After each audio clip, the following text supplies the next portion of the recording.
حضرت عمر کا زمانہ تھا، مصر فتح ہو گیا، حضرت عمر بن عاص گورنر بنے۔ رواج یہ تھا مصر کے اندر کہ ایک دریا چلتا تھا، دریائے نیل، اور سارے مصر کا انحصار اسی دریا پہ تھا۔ فصلوں کو پانی بھی لگتا اسی سے، جانور بھی اسی سے پانی پیتے، کھیتیاں بھی اسی سے سیراب ہوتی۔ سال کے بعد وہ دریا خشک ہو جاتا تھا، سال کے بعد وہ دریا خشک ہوتا، اور جب خشک ہوتا نا تو ایک کنواری لڑکی قتل کر کے دریا میں ڈالتے، پھر وہ دریا چلتا۔ آج بھی بہت ساری جگہوں پہ اوہام پرستی ہے، کہتے ہیں ہمارے آستانے کا طریقہ ہے۔ میں نے کہا آستانے کا اس آستانے کا طریقہ ہوتا ہے جس آستانے کا تعلق در مصطفیٰ سے ہوتا ہے، باقی کسی آستانے کا اپنا کوئی ذاتی طریقہ نہیں۔ طریقہ وہ جو میرے نبی پاک کا طریقہ ہے، اس سے ہٹ کر کون سا طریقہ ہے؟ ہمارے آستانے کا طریقہ ہے، ہماری یہ رسم ہے، ہمارا یہ رواج ہے، آگے بھاگ جاؤ رسم و رواج۔ ہمارے رسم و رواج رسول اللہ کی سنت کے پابند ہیں۔ سارے بولیے صلی اللہ ہو، پھر ایک دفعہ پڑھیے درود شریف صلی اللہ ہو، 3 دفعہ کر لیں تاکہ تعداد ہو جائے۔ صلی اللہ ہو، نبی پاک صلی اللہ علیہ وسلم کا طریقہ اصل طریقہ ہے۔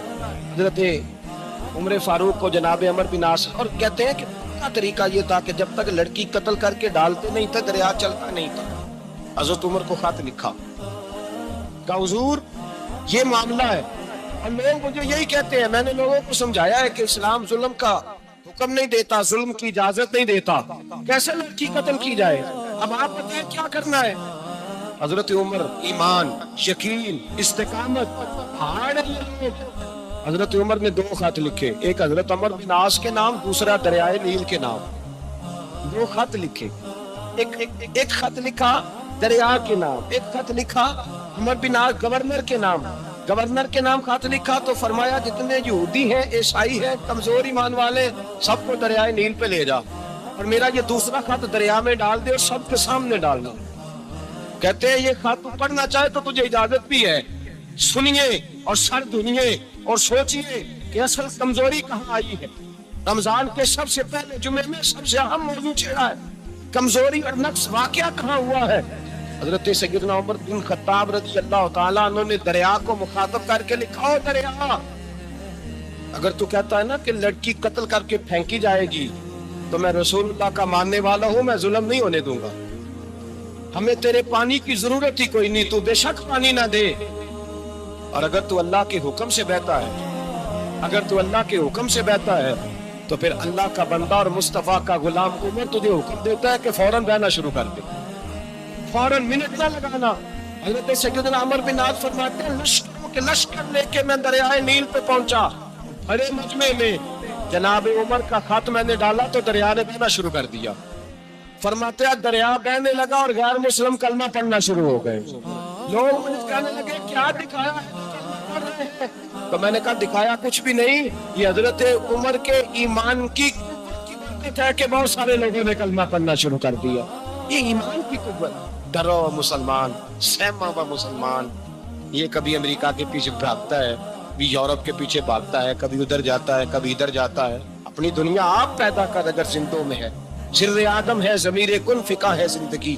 جب ایمان کی طاقت پیدا ہوتی ہے، جب قوت پیدا ہوتی ہے، پھر انسان کے اخلاق سمر جاتے ہیں، پھر اس کا نظریہ سیدھا اللہ رسول کی ذات پر جا کے کھڑا ہوتا ہے۔ جنہیں آزمایا گیا تھا حضرت ابو بصیر رضی اللہ تعالیٰ، ہمیں تو تھوڑا سا جھٹکا لگ جائے نا مذہب کا، تھوڑا سا لوگ دین کی طرف آتے ہیں، اس میں نا تھوڑی تکلیف ہے۔ صحیح بخاری کی حدیث، اس میں تکلیف ہے، سچ کہہ رہا ہوں۔ صحیح میرے مصطفیٰ کے غلام حضرت سعد بن ابی وقاص قادسیہ کی جنگ کے لیے نکلے، رستے میں دریائے نیل آ گیا۔ حضرت سیدنا سعد بن ابی وقاص اب کہاں سفر طے کر کے آئے، کہتے پتہ ہی نہیں تھا کہ دریا آ جائے گا، اب دور کوئی نہیں۔ صحابہ کہتے ہیں دشمن للکار رہا، حضرت سعد بن ابی وقاص دریا کنارے کھڑے ہوئے، ایمان، یقین اور استقامت تھک گئے، کہنے لگے او دریا، اگر تو حضرت موسیٰ کی نافرمان قوم کو رستہ دے سکتا ہے، محمد عربی کے وفادار نوکر ہیں، ہم تو رسول اللہ کے ماننے والے ہیں، دشت تو دشت ہے، دریا بھی نہیں چھوڑ ہم نے، خیر ظلمات میں توڑ دیے پر میں چھوڑ دستا۔ صحابہ کہتے ہیں اس وقت ہم نے نعرے لگائے جب دریا نے رستہ ہی چھوڑ دیا۔ کہتے ہیں پھر اللہ رسول پر ہم ذکر کرنے لگے، درود پڑھنے لگے، دریا سے رستے بن گئے. فرماتے 10,000 کا لشکر گزر گیا. اس پار جب گیا نا تو حضرت سعد بن ابی وقاص نے پھر مجمع پہ نظر ڈالی. فرمایا کسی کی کچھ ہے تو نہیں رہ گئی پانی میں, کوئی دریا میں چیز تو نہیں رہ گئی. ایک صحابی کہنے لگے میرا مٹی کا پیالہ رہ گیا ہے. یار ذرا دیکھیے انداز دیکھیے, مٹی کا پیالہ. او یار چھوڑ پرا, مٹی کا پیالہ کیا ہوتا ہے؟ اب تو مٹی کے پیالے کی بات کرے گا. چھوڑ کیا کرتا ہے؟ اس نے کہا پیالہ میرا رہ گیا ہے. حضرت سعد بن ابی وقاص کہنے لگے کیوں ہمارا پیالہ رہ جائے, ہم رسول اللہ کے نوکر ہیں. ایمان, یقین اور استقامت کی دولت. پھر دریا کی طرف دیکھا, کہنے لگے چل یار ہمارا پیالہ بھی واپس کر دے. صحابہ کہتے ہیں دریا کی لہر آئی اور پیالہ بھی واپس کر دے. میرے بھائی, جب ایمان کی دولت, یقین کی دولت, اعتماد کی دولت, جو بابا کہتا ہے نا کہ معاذ اللہ تعالیٰ الو کا خون لے آؤ اور شیر کی کھلڑی لے آؤ, میں کالا پیلا نیلا جادو کروں گا, اس پر لوگ دوڑ کے جاتے ہیں. 50-60 ہزار روپیہ بھی دے آتے ہیں دوڑ کے. اور اگر کہا جائے کہ مسجد آؤ 4 رکعت نماز پڑھو, حاضری دو مسجد کی, تو کہتے ہیں معرفت والے ہیں. معرفت والے نمازیں نہیں پڑھتے. کون سی معرفت ہے؟ یہاں اللہ کی بارگاہ میں جھکنے کا, چونکہ یہ لیٹ ہے نا, یہ پتہ نہیں جنت میں جا کے ملے گا, کب ملے گا, معاذ اللہ. لوگ دنیا داری کے معاملے میں پس جاتے ہیں. قرآن نے وعدہ کر دیا ہے سڑکیں پکی ہو جائیں گی, خوشحالی ہو جائے گی, موجیں لگ جائیں گی, لوگ لائنوں میں کھڑے ہیں ووٹ دینے کے لیے. اور تیرے رب نے کہا ہے تو مجھ سے ڈر جا, میں تیری دنیا بھی اچھی کر دوں گا, آخرت بھی اچھی کر دوں گا, تو ادھر آ میری بارگاہ میں جھک. لوگ اعتماد اور یقین کو وہم پرستی کا شکار ہیں. ہم لوگ وہم کا شکار, ہم لوگ بدشگونی, ایسے ہو جائے گا ویسے ہو جائے گا, ہم ان چیزوں کا شکار. بھائی اعتماد کی دولت پیدا کریں, یقین اپنے اندر پیدا کریں, ایمان پیدا کریں. ڈٹ جائے رب رسول کا نام لے کر بھی دے دیتا ہے. ہر آدمی ماں باپ کے ذریعے پیدا ہوتا ہے. اگر پیدا کرنا چاہے تو جناب عیسیٰ کو بغیر باپ کے پیدا کر دیتا ہے. اگر پیدا کرنا چاہے تو حضرت آدم کو بغیر ماں اور باپ کے پیدا کر دیتا ہے. جب یقین رکھے, یقین. قرآن مجید پڑھیے, حضرت موسیٰ علیہ السلام فرعون کے دربار میں کھڑے ہیں, چاروں جانب دشمن ہی دشمن ہے. جادوگر آ گئے, انہوں نے سانپ چھوڑے. حضرت موسیٰ کے ہاتھ میں ڈنڈا تھا. حضرت موسیٰ کہتے ہیں یا اللہ کیا کروں, تو اللہ تعالیٰ نے فرمایا اپنا سانپ پھینک دو. کہنا چاہیے چلا کہ یا اللہ اتنی کچھ ہے, اتنے سانپ ہے, بچانے کے لیے ڈنڈا ہے, وہ پھینک دوں. ڈنڈا پھینکا جاتا ہے, سانپ کو دیکھ کر قابو کیا جاتا ہے. یہ میرا اور آپ کی شوق ہے نا, لیکن انبیاء کرام کا انداز ملاحظہ کیجیے میرے عزیزو. اللہ فرماتے ہیں ڈنڈا اے موسیٰ ڈال دے اپنا سانپ. پہلے نہیں فرمایا کہ سانپ بن جائے گا, فرمایا پر تو ڈال دے. میں اور آپ ہوتے ہیں تو سانپ سامنے ہے, ڈنڈا ہاتھ میں ہے, ہم کہیں گے عجیب بات ہے, یہی تو دفاع کی چیز ہے, اسی کو ڈال دوں تو بچوں گے کیسے. کہا ڈال دے. تو حضرت موسیٰ نے ڈال دیا. کہا میرے رب کا حکم ہے تو میرے لیے بہتر ہی ہوگا. اللہ فرماتے ہیں جب موسیٰ نے ڈالا تو میں نے اس ڈنڈے کو, اس عصا کو اژدہا بنا دیا. اب کبھی عصا بھی اژدہا بنے, کبھی چھڑی بھی اژدہا بنی ہے, لیکن قرآن کہتا ہے جناب موسیٰ نے ڈالا تو اللہ نے اژدہا. بلکہ اس سے پیچھے چلیے, عورتیں کمزور یقین کی ہوتی ہیں نا. جناب موسیٰ پیدا ہوئے تو اللہ فرماتے ہیں میں نے موسیٰ کی ماں کے دل میں بات ڈالی, ماں کے دل میں صندوق میں ڈال کے تو اس کو دریا میں بہا دے.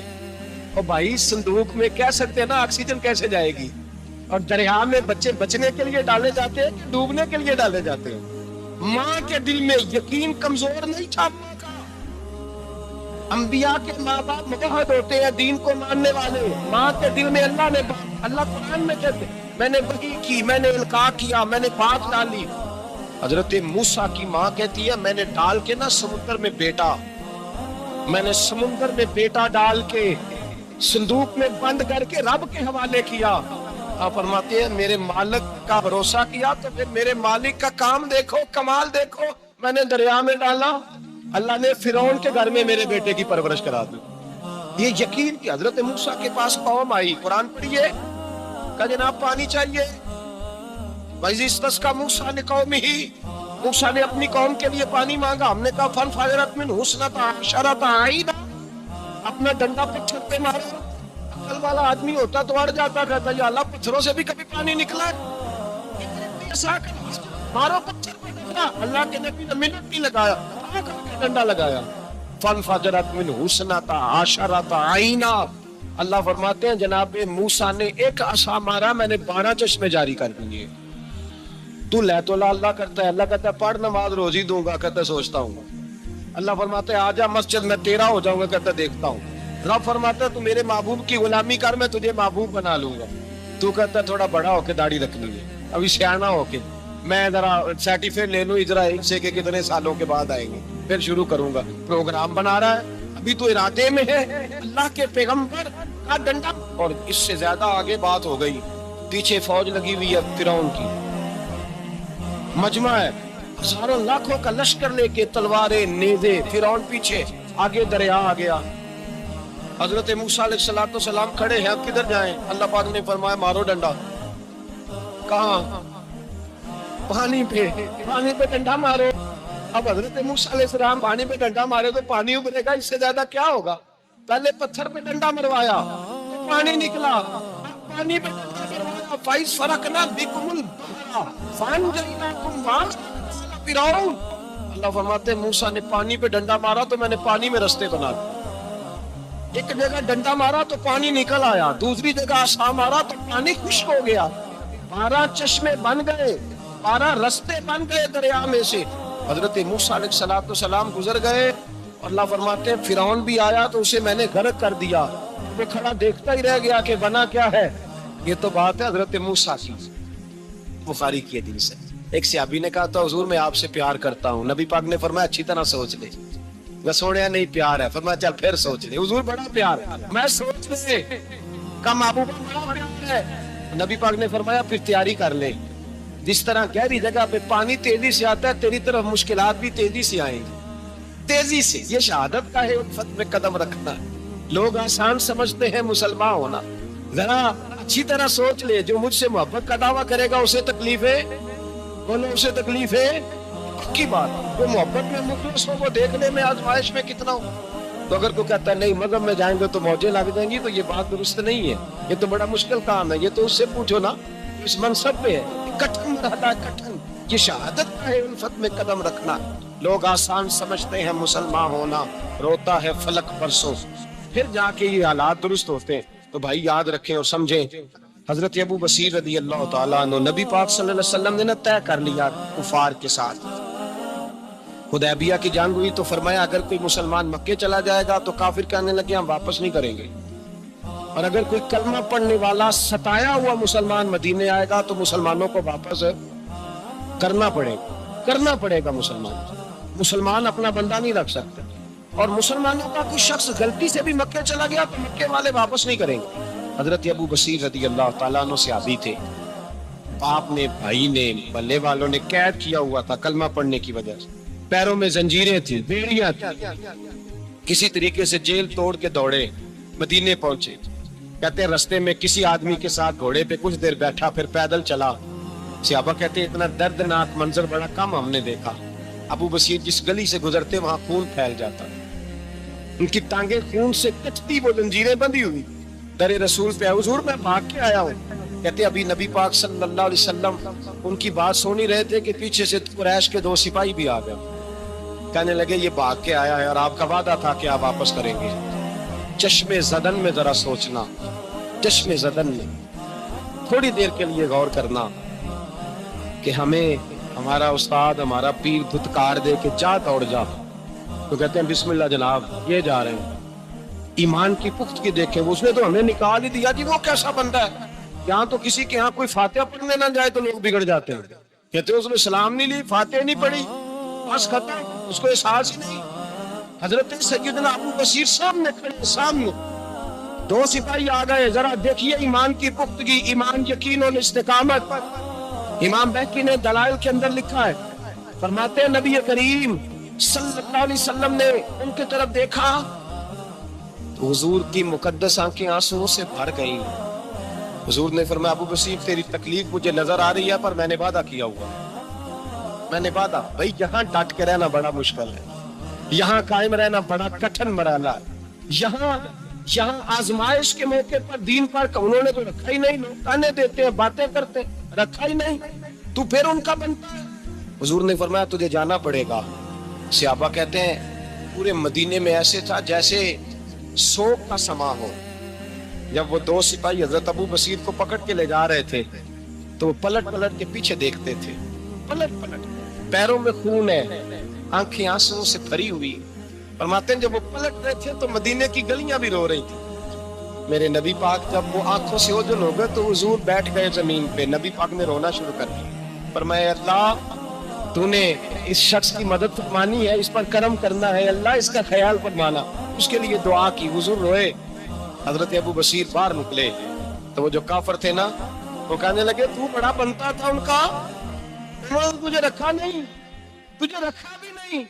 تو حضرت ابو بصیر نے تھپڑ مارا منہ پہ، کہنے لگے میں وہ نہیں جو تھوڑی سی بات سے بدل جاؤں، ایمان یقین اور استقامت کی دولت ملی ہوئی ہے۔ آپ فرمانے لگے میرا تو ایمان اور پختہ ہو گیا ہے کہ میرا نبی اپنے وعدوں کا بڑا پابند ہے، میرا رسول اپنے وعدوں کا بڑا پابند ہے۔ حضرت ابو بصیر کہتے ہیں مدینے کی سرحد گزر گئی تو میں نے کھینچی تلوار، ان میں سے ایک سپاہی میرے مقابلے میں جس نے آنا ہے، ایک کو مارا، دوسرا بھاگ گیا۔ فرماتے اب میں مکے جا نہیں سکتا تھا، جاؤں گا تو وہ زیادہ ماریں گے، مدینے حضور نے قبول نہ فرمایا۔ فرماتے ایک جنگل میں جا کے العیس نام کی ایک بستی تھی، وہاں ڈیرا لگا لیا، دریا کے کنارے، پانی پی لیتا، پتے کھا لیتا، تن تندور ہڈاں دا بالن تے اسی ہاواں نال تپایا، کپ کپ مکیاں پیڑے کیتے تے اتوں صبر پلے تھلایا، تن دی ہانڈی تے من دا سالن اتے لون صبر دا پایا۔ غلام فریدا وے میں ساری تیری، غلام فریدا وے میں ساری تیری، تینوں اجے یقین نہیں آیا۔ فرماتے سالوں پتے کھائے، جو بھی وہاں سے تنگ ہوتا وہ میرے پاس آ کے پناہ لیتا، جس کو مکے والے مارتے میرے پاس آ کے کہتے تانے دینے والے آ کے کہتے اس طرح کے نوکر ہو، تمہیں تو انہوں نے رکھا ہی نہیں۔ ہم نے کہا چپ کر جا، وہ ہمارے آقا ہیں، وہ ہمارے آقا ہیں، رکھے تب بھی ٹھیک ہے، نہ رکھے اللہ اکبر۔ ایمان دیکھو، قوت دیکھو، جڑیاں خصمان دی وچ رضا بسن بھاگ جاگ جاندے انہاں گولیاں دے تے میں گڈی ہتھ ڈور سجن دے، او جنج رکھے واجب نہیں جے وچ شریعت مندا قسم نو کہنا۔ فرمایا بس ٹھیک ہے، جس طرح حضور راضی ویسے ہی ہم راضی۔ حضرت ابو بصیر رضی اللہ تعالیٰ عنہ کے پاس 300 صحابہ اکٹھے ہو گئے، 300۔ حضرت ابو بصیر جب مدینے کی سرحد سے گزر رہے تھے نا تو نبی پاک نے ایک آواز دی تھی، فرمایا ابو بصیر ایک وقت آئے گا کہ میرا پیغام تجھ تک پہنچے گا، ایک ٹائم آئے گا۔ حضرت ابو بصیر سے جب کوئی کہتا نا کہ زندہ کس بات پہ ہو تو فرمانے لگے مصطفیٰ کے فرمان پہ بڑا یقین ہے، بلاوا آئے گا، مجھے بلاوا، مجھے یقین ہے کہ مجھے بلاوا، بڑی امید ہے سرکار قدموں میں بلائیں گے، اور کرم کی جب نظر ہوگی مدینے، مجھے یقین ہے کہ مجھے بلاوا۔ حضرت ابو بصیر رضی اللہ تعالیٰ عنہ فرماتے ہیں کہ وقت گزرتا گیا، 300 لوگ کٹھے ہو گئے۔ جب کوئی مسلمانوں کا قافلہ مکے کے پاس سے گزرتا تو مکے والے لوٹ لیتے تھے۔ حضور نے بھی اجازت دی مدینے والوں کو، اگر ان کا قافلہ کوئی آئے تمہیں بھی حملے کی اجازت ہے، کفر کا مال مال غنیمت ہے۔ حضرت ابو بصیر کہتے ہیں جب بھی ہمارے قریب سے وہ رستہ تھا شام کی طرف جانے کا، جب بھی کافر گزرتے ہم ان کے قافلے پکڑ لیتے، لوٹتے، ہم بھی ان کو اس طرح کی سزا دیتے جو مسلمانوں کو دیتے تھے۔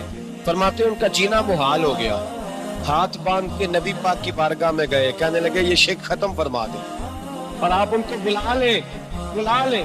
حضرت ابو بصیر فرماتے ہیں میں بوڑھا آدمی تھا، دن بھر میں کام کرتا، محنت کرتا، اس علاقے میں کھیتی باڑی کرتا، جب رات ہوتی تو میں کسی پہاڑ کے ٹیلے پہ بیٹھتا اور مدینے کی جانب منہ کر لیتا، میں انتظار کرتا بلاوا کب آئے گا، کب حضور کا پیغام آئے گا، میں انتظار کرتا۔ حضرت ابو بصیر رضی اللہ تعالیٰ عنہ بیمار ہو گئے، شدید بیمار، سخت بیمار تھے تو قریش نے شیخ ختم کی۔ حضرت ابو ہریرہ کہتے ہیں نبی پاک نے 2 صحابہ کو رکا دیا، فرمایا جاؤ اسے جا کے کہو آ جائے، اسے کہو آ جائے۔ صحابہ کہتے ہیں ہم پہنچے تو ان کا آخری وقت چل رہا تھا، آخری ہجکیاں تھی، ایمان اور یقین دیکھو، آخری ہجکیاں۔ لوگ کہتے ہیں ابو بصیر وقت آ گیا، وہ کہتے ہیں نہیں ابھی وقت نہیں آیا، وقت تب آئے گا جب نبی پاک کا بلاوا آئے گا۔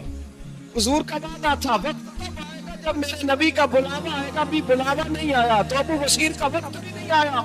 صحابہ کہتے ہیں ہم نے جا کے رکا تھمایا، اٹھنے کی بھی طاقت نہیں تھی۔ جب حضور کا رکا لیا نا تو دونوں کیوں مٹھیاں بند کر لی، گویا جھوم جھوم کے نعرے لگانے لگے آؤ دیکھو میرے نبی کے وعدے کتنے سچے ہیں، آؤ دیکھو حضور کے وعدے، چومتے حضور کا نامہ، سر پہ رکھتے، سینے سے لگاتے، کہتے ہیں پھر بلند آواز سے کلمہ پڑھنے لگے.